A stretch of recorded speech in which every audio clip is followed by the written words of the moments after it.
제114회 조모는 수레를 몰아 남골에서 죽고 강유는 군량을 버려 위병을 이기다.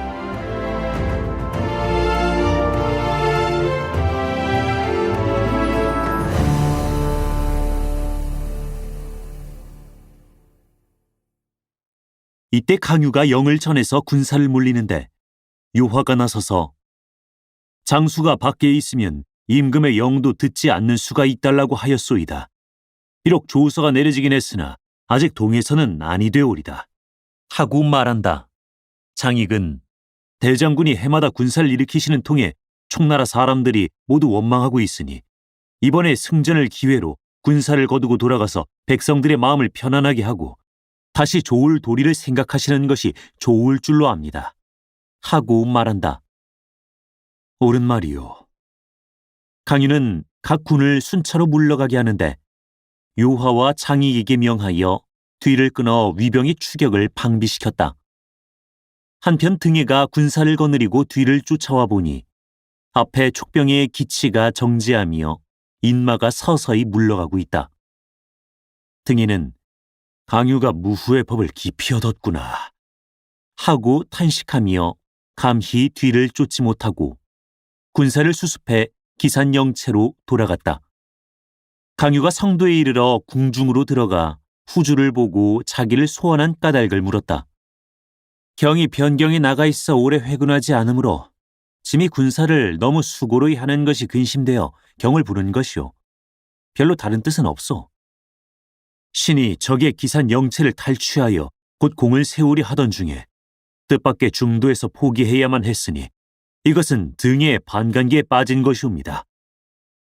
후주는 무견히 말이 없다. 신은 도적을 쳐서 나라의 은혜에 보답하리라 맹세한 터이오니 폐하께서는 소인의 말을 들으시고 의심하는 일이 없으시기 바라나이다. 강유의 말을 듣고 후주가 한참 만에야 입을 연다. 짐은 경을 의심하지 않소. 경은 한중으로 돌아가 위국의 변이 있기를 기다려서 치는 것이 좋으리라. 강유는 탄식하고 물러나와 한중으로 돌아갔다. 한편 당균이 기산영체로 돌아가서 이 일을 고하니 등이는 사마망과 더불어 임금과 신하가 불화하니 반드시 내변이 있으리라 하고 곧 당균에게 낙양에 들어가서 사마소에게 고하게 했다. 사마소는 크게 기뻐하여 촉을 도모할 생각으로 중후군 가충을 보고 물었다. 내 지금 촉을 칠 생각인데 어떻겠나? 아직 지셔서는 안 되오리다. 천자가 주공을 의심하고 있으니 만약 경솔이 나가셨다가는 내란이 일어날 것입니다. 지난해 황룡이 2번이나 영릉 우물 속에 나타났기에 백관이 표문을 올려 경사스러운 일이라고 하례했는데 천자의 말이 이것은 경사스러운 일이 아니로다. 용이란 것은 임금의 형상이신데 위로는 하늘에 있지 않으며 아래로는 밭 가운데 있지 않고 우물 가운데 가서 들어있으니 이는 갇혀있을 조짐이라 하고 마침내 잠룡시 한 수를 지었사온데 그 시의 뜻은 분명히 주공을 두고 말한 것이옵니다. 그 시가 이렇게 쓰여 있더라 하더이다.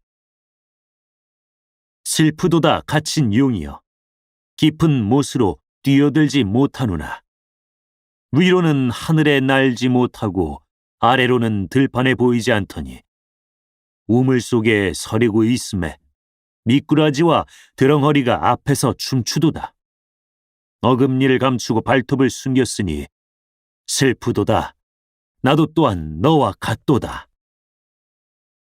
이 사람이 조방을 본받으려고 일어나 일찍 도모하지 않았다가는 반드시 내가 해를 입겠다. 소인이 원컨대 주공을 위하여 쉬이 도모하오리다. 때는 위나라 감로 5년 4월이었다. 사마소가 칼을 차고 전상에 오르자 조모는 용상에서 일어나 그를 맞았다. 백관이 모두 아랜다. 대장군의 공덕이 높고도 높사오니 진공으로 삼으시고 구석을 내리심이 합당할 것입니다. 그러나 조모가 머리를 숙이고 대답하지 않아서 사마소가 목소리를 가다듬어 말했다. 우리 부자 형제 세 사람이 위국에 큰 공로가 있는데 진공쯤 되는 것도 부당하단 말씀이요. 어찌 감히 그렇게 안 하리까? 잠룡시에 우리를 미꾸라지와 드렁허리로 보았으니 이는 무슨 예절이오?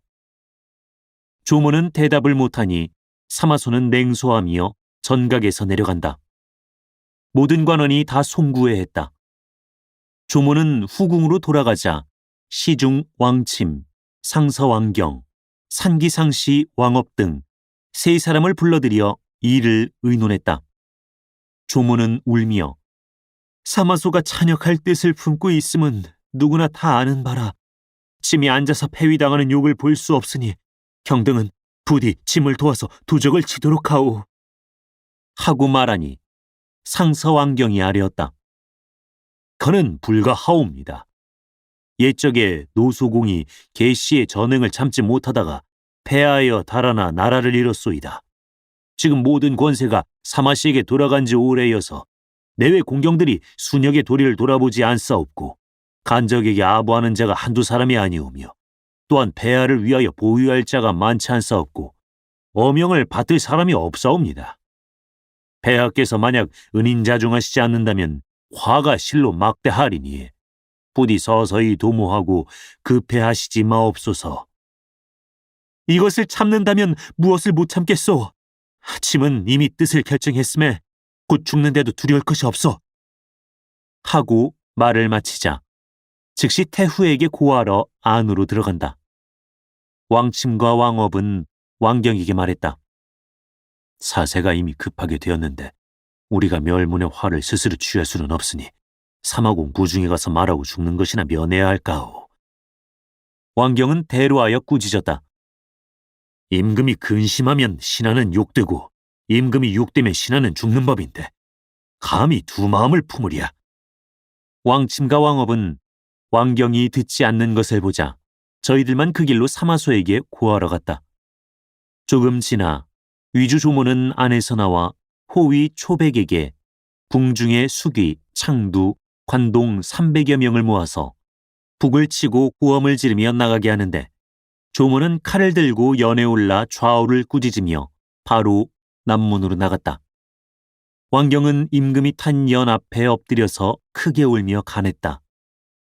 폐하께서 수백인을 거느리시고 사마소를 치려하시니 이는 양을 몰아 범의 아가리에 넣으시는 것이라 헛된 죽음일 뿐 아무 유익함이 없소이다.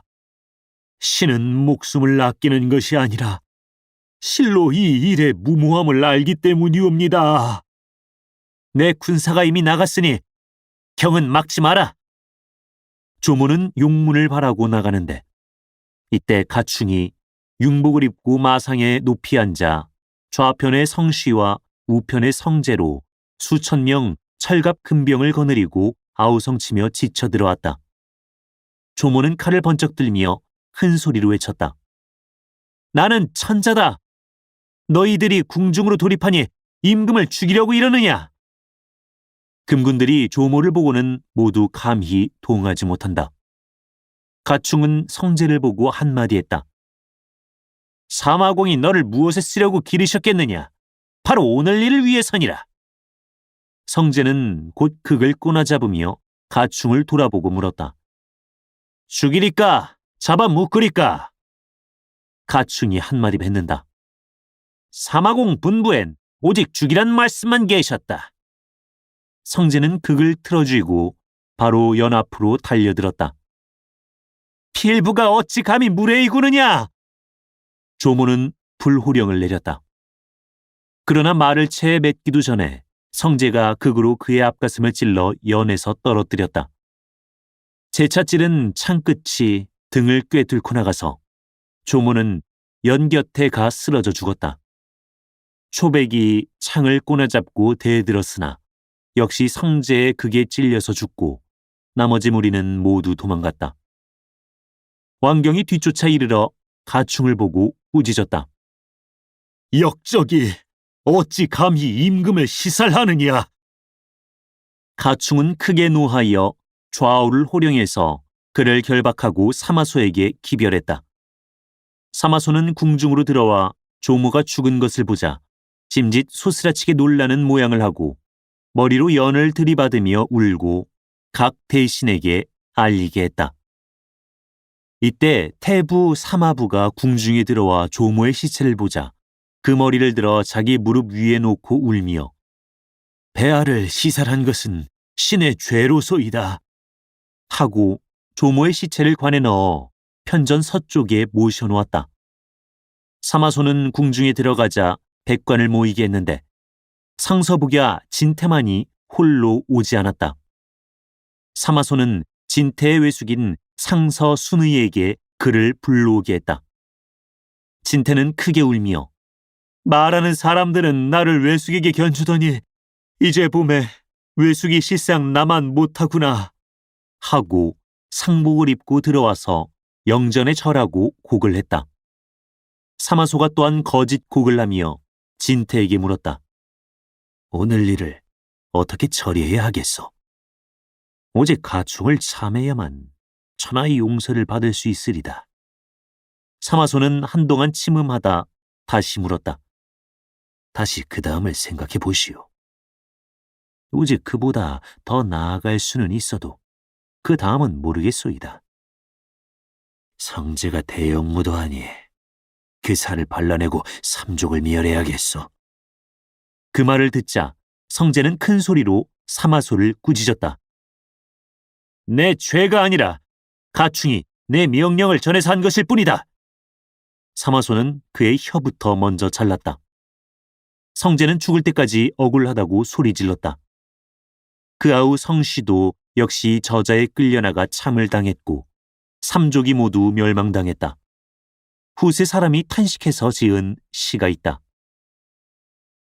당년 사마소 가충을 시켜 남골에서 임금을 시살하고 용포를 피로 물들였네. 도리어 성제에게 뒤집어 씌워 삼족을 멸했으니 군민을 모두 귀머거리로 알았는가. 사마소는 또 사람을 시켜 왕경의 온 가족을 잡아 옥에 가두었다. 왕경이 마침 정위청 아래에 있다가 문득 보니 자기 모친을 결박해온다. 불효자식이 어머님에게까지 누를 끼치고 말았습니다. 왕경은 머리를 땅에 대고 대성통곡한다. 그러나 그의 모친은 크게 웃으며 말했다. 사람이 누구는 안 죽으랴. 다만 죽을 곳을 얻지 못할까 두려워할 뿐인데 이제 이렇게 목숨을 버리니 무슨 한이 있으랴. 이튿날 왕경의 온 집안 식구를 모두 동쪽 저자로 암령이 내어갔는데 왕경의 모자가 웃음을 머금고 형벌을 받으니 온 성내의 선비나 서민이나 눈물을 많이 흘리는 자가 없었다. 후세 사람이 지은 시가 있다. 한 초에 칼 위에 엎드린 이가 이름을 떨치더니 한 말에 왕경을 본다. 실로 뜨거운 마음 서로 다르지 않으니 굳세고 강한 마음 더욱 맑구나. 절개는 무겁기가 태산과 화산이요 일시는 가볍기가 기러기 털 같구나. 모자의 꽃다운 이름 여기에 있으니 응당 천지와 더불어 영원토록 천하리. 태부 사마부가 왕의 예로 조문을 장사 지내자고 청해서 사마소는 이를 허락했다. 가충의 무리는 사마소를 보고서 위의 선유를 받아 천자의 위에 오르라고 권했다. 그러나 사마소는 옛적에 문왕은 삼분천하에 그 둘을 가지고 있으면서도 은나라를 섬겼으므로 성인께서 가장 높으신 덕이라고 칭송하셨네. 위 무제께서 한해 선의를 받으려고 아니한 것이 바로 내가 위의 선의를 받으려고 하지 않는 것이나 일반일세. 하고 말한다. 가충의 무리는 이 말을 듣자 사마소가 자기 아들 사마염에게 천자를 시킬 뜻을 가지고 있음을 알고 다시 권하지 않았다. 이해 6월에 사마소는 상도 향공 조황을 세워 천자로 삼고 연호를 경원 원년으로 고쳤다. 조황이 계명해서 조환이라 하니 자는 경소라 곧 무제 조조의 손자요 연왕 조우의 아들이다. 조화는 사마소를 봉해서 승상 진공으로 삼고 전 10만 양과 비단 만피를 내리며 문무 관료들에게도 각각 봉작과 상을 내렸다. 세작이 이 일을 탐지해 초계고했다. 강유는 사마소가 조모를 시살하고 조환을 세웠다는 말을 듣자 기뻐하며 내 오늘 위를 치는 것에 명분이 생겼구나 하고 드디어 동으로 글을 보내서 군사를 일으켜 사마소의 임금을 시살한 죄를 묻고 일변 후주에게 표주한 다음 군사 15만 명을 일으키고 수레 수천 채를 동원하는데 수레 위에는 모두 짐 괴짝을 놓고 요화와 장익을 선봉으로 삼아서 요화는 좌우곡을 취하고 장익은 낙곡을 취하게 하며 강유 본인은 야곡을 취하여 모두 기산으로 나가서 만나기로 하고 삼로병이 일시에 길을 떠나 기산을 향해 지쳐나갔다. 이때 등에는 기산 영체에서 군사를 훈련시키다가 촉병이 새 길로 쳐들어온다는 말을 듣고 여러 장수를 모아 상의했다. 참군 왕관이 글 한 통을 바친다. 저에게 계책이 하나 있으나 입 밖에 내어 말할 수는 없고 해서 글로 적었으니 장군은 한번 보아주십시오.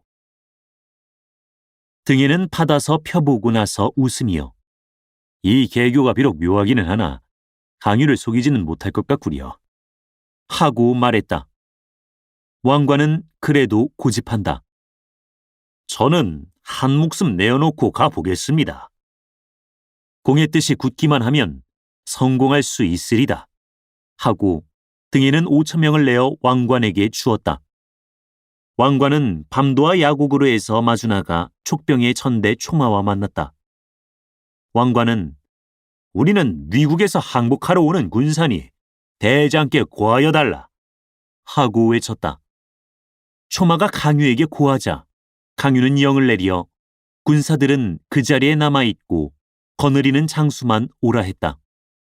왕관은 강유 앞에 나오자 절하고 땅에 배복한다. 저는 왕경의 조카 왕관이옵니다. 근자의 사마소가 임금을 시살하여 저의 숙부 일문을 도륙해서 제게 한이 골수에 맺혀 싸운데 다행히 장군께서 군사를 일으켜 죄를 물으려 하심으로 특히 본부병 5천 명을 거느리고 와서 항복을 드리는 터이옵니다. 바라건대 수하에 거두시고 써주시어 간사한 무리를 초멸하고 숙부의 원한을 갚게 해주십시오. 그대가 성심으로 와서 항복하는 바에는 내 어찌 성심으로 대하지 않겠느냐. 우리 군 중에서 근심하는 바는 양초일 뿐이다. 양초가 바로 천구에 있음에 그대가 가서 기산으로 운반해 오도록 해라. 나는 곧 기산의 위병 영체를 취하러 가겠다. 강유가 크게 기뻐하고 왕관에게 말하니 왕관은 그같이 계책에 빠졌다 생각하고 흔연히 응낙한다. 그대가 양초를 운반하러 가는 데는 5천 명을 다 쓸 것이 없으니 3천 명만 데리고 가고 2천 명은 남겨두어 길을 인도해서 기산을 쳐라. 강유가 이렇게 말하는데 왕관은 혹시나 그가 의심할까 두려워서 3천 명만 거느리고 갔다. 강유는 부첨에게 남은 위병 2천 명을 거느리고 출정하는 군사를 따라오며 영을 듣게 했다. 이때 홀연 하후패가 이르렀다고 고한다. 하후패는 강유를 보고 말했다. 도독은 어찌하여 왕관의 말을 믿으십니까? 내가 위국에 있을 때 비록 자세한 것은 알지 못하나 왕관이 왕경의 조카라는 말을 못 들었으니 그 속에 꼬임이 있는 것 같소이다. 장군은 부디 잘 살피십시오. 강유는 크게 웃었다. 내 왕관의 거짓 항복한 것임을 알아낸 까닭에 그 병력을 나누어 장기에 취게 해서 행하려 하는 것이오. 어디 말씀해 보시지요. 사마소는 조조에게 비할 간웅이요. 제가 왕경을 죽이고 그 삼족을 멸한 터에 어찌 그 친족할 남겨두어 관 밖에서 군사를 거느리게 하겠소. 그래서 나는 저가 거짓임을 알았는데 중권에 보시는 바가 나와 우연히 맞았소. 이에 강유는 야곡을 나가지 않고 몰래 군사를 길에 매복해 두어 왕관의 세작이 위병영체로 가는 것을 방비하게 했다. 열흘이 못되어 과연 매복해 두었던 군사가 왕관이 등에게 보내는 사자를 잡아서 끌고 왔다. 강유가 그자에게 전후 사정을 묻고 편지를 찾아내 읽어보니 오는 8월 20일에 제가 소로로에서 양철 운반에 기산 대체로 돌아가려 하니 그날 군사를 단산 골짜기로 보내서 접응해달라고 부탁하는 편지다. 강유는 편지를 가지고 가던 자를 죽이고 사연을 고쳐서 날짜를 8월 15일로 해놓고 등에 덜어 친히 대병을 이끌고 단산 골짜기로 접응하러 와달라 한 다음 사람 하나를 위병 복색으로 꾸미어 위병 영체에 가서 편지를 전하게 하고 일변 군량 수레 수백 채를 내어 그 위에 실린 양미는 다 내리고 대신 마른 나무와 시초와 불 댕길 물건들을 실은 다음 푸른 배로 덮어놓고 부첨에게 2,000명의 항복해온 위병들을 거느리고 울량 기호를 세우고 가겠다. 그리고 강유는 하후패와 더불어 각기 일군을 거느리고 산골짜기로 들어가서 매복하고 장서에게 야곡으로 나가고 요하와 장익에게는 모두 진병해서 기산을 취하게 했다. 등에는 왕관의 서신을 받고 크게 기뻐하여 곧 답서를 써서 온 사람에게 주어 돌아가서 고하게 했다. 약속한 8월 15일이 되었다. 등에는 정예병 5만 명을 거느리고 지름길로 해서 단산 골짜기로 가자 멀리서 사람을 시켜 높은 데 올라가 초탐해 보게 했다. 돌아와 고하되 무수한 군량 수레가 산골짜기에서 연접해 끊이지 않고 오고 있단다. 등이가 나서서 친히 바라보니 과연 모두가 위병들이다. 좌우가 말한다. 날이 이미 저물었으니 속히 왕관을 접응해서 골짜기를 나가도록 하십시다. 그러나 등에는 전면에 산세가 중중 접접하니 만일 복병이라도 있으면 쉽게 뒤로 물러나기 어렵습니다. 그냥 예서 기다리는 것이 좋을 것입니다. 하고 말하는데 이때 호련 말을 탄 군사 2명이 들이닥치며 급히 고한다. 왕장군이 양철 운반의 경계를 지나오는데 등 뒤에서 군사가 쫓아오고 있으니 빨리 지원해 주시길 바랍니다. 등에는 크게 놀라 급히 군사를 재촉해서 앞으로 나아갔다. 때는 마침 초경이라 달의 밝기가 낮과 같았다. 호련 산 뒤에서 함성이 들려온다. 등에는 왕관이 그곳에서 촉병과 싸우고 있는 줄만 여겨 그대로 말을 달려 산 뒤로 돌아가는데 갑자기 수림 뒤에서 한때의 군사가 내다르니 앞에 선 촉장은 부첨이다. 부첨은 말을 놓아 나오며 큰 소리로 외친다. 등의 필부야! 내 이미 우리 주장의 계책에 빠졌거늘 어찌하여 빨리 말에서 내려 죽음을 받지 않는가? 등이가 크게 놀라 말을 돌려 달아나는데 수레 위에 불이 확 붙었다. 이것이 바로 군으로 올리는 불이다.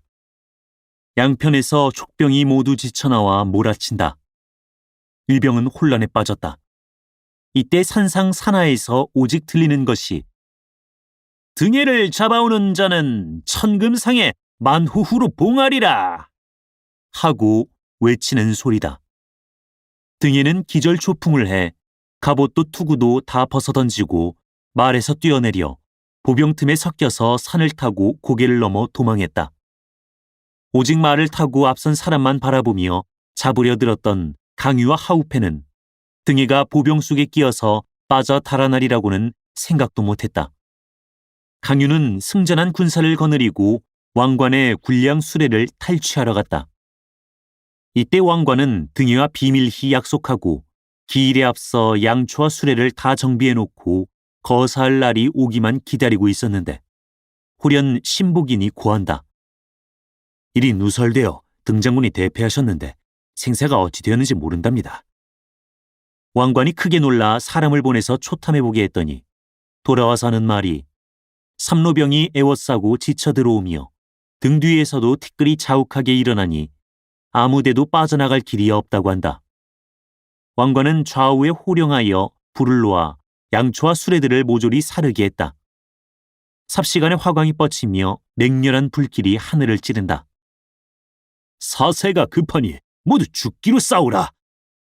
왕관은 큰 소리로 외치며 군사를 이끌고 서쪽을 향해서 지쳐나갔다. 등 뒤로 강유와 삼로병이 쫓는데 강유는 오직 왕관이 목숨을 내어 걸고 혈루를 뚫어 저의 본국으로 돌아갈 줄만 알았지. 설마 제가 도리어 한중으로 쳐들어가리라고는 생각을 못했다.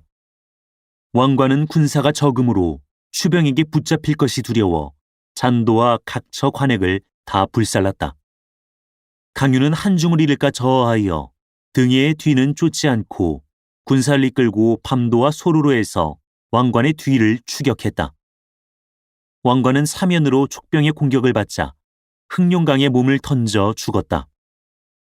남은 군사들은 모두 강유의 손에 생리장을 당했다. 이번 싸움에 강유는 비록 등해를 이기기는 했으나 숱한 양초를 소실했고 잔도도 다 파괴되었다. 그는 군사를 이끌고 한중으로 돌아갔다. 한편 등해는 살아남은 군사들을 이끌고 기산 대체로 도망에 돌아오자 표문을 올려 죄를 청하고 스스로 제 벼슬을 깎아내렸다. 그러나 사마소는 등해가 여러 차례 큰 공을 세운 것을 생각해서 그의 벼슬을 차마 깎지 못하고 도리어 상금을 후히 내렸다. 등해는 상으로 받은 재물을 전사한 장사들의 집에 모조리 나누어 주었다. 사마소는 촉병이 또 나올까 두려워 등해에게 군사 5만 명을 더 주어서 수비를 강화시켰다. 강유는 시급히 잔도를 보수하고 다시 출정하리어 의논했다. 연방 잔도를 보수하여 계속 출격시킨다. 중언을 치지 않고는 죽어도 아니 쉬리. 대체 승부가 어찌 될 것인고 다음 회를 보라. 사단법인 올제 제작 낭독 공준호 번역 연변인민출판 삼국지 번역팀